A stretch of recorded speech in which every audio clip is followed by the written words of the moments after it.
from the Woodside Wellness Center. In today's episode, we're going to look at low back pain. Where is my pain coming from? This is a question that I often get asked by my patients. And, you know, low back pain can emanate from any number of anatomical locations, as well as a combination of locations, which makes it always very interesting to answer that question. I will tell you that the literature shows that well over 90% of low back pain is termed non-specific low back pain, which means we really can't determine the exact pain generator in the back. But in the context of the office visit, what we do is we take an accurate history and we perform our physical exam to try to reproduce the symptoms to give us clues as to what tissues may be the primary pain generators. And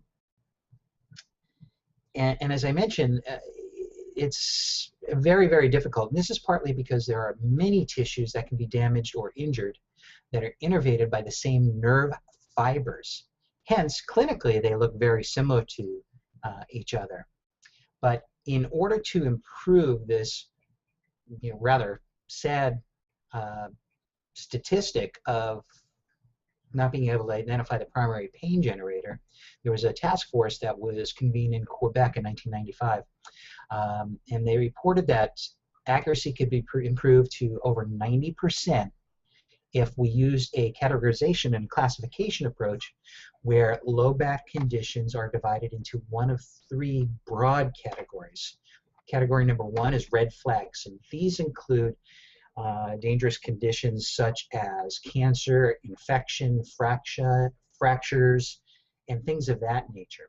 These are the conditions that typically require emergency care or surgery and are due to life-threatening status. Two, the second category, which the majority of the patients we see falls into, is something called mechanical back pain. These diagnoses include such things that are called facet syndromes, ligament syndromes, joint capsule sprains, muscle strains, degenerative joint disease, osteoarthritis, and so on and so forth. But suffice it to say, what we look for is if you have a mechanical cause of your back pain, that will irritate the tissue surrounding the joint that's not moving correctly. That tissue consists of muscles, ligaments, and nerves coming out of that area. And our whole goal of the chiropractic adjustment is to get those areas moving correctly so that the irritation can be removed by your body. The third category is something called nerve root compression. And this is where typically people talk about a pinched nerve, most frequently from a herniated disc. There are other conditions that can cause this, like spinal stenosis, severe swelling around an area, or a combination of both. But if it's very severe, that can be put into the first category where there's a red flag and we really need to look at some emergency procedures. So again, what I mentioned before, the most common category is mechanical lower back pain, of which there's something called facet syndrome, which is the most common.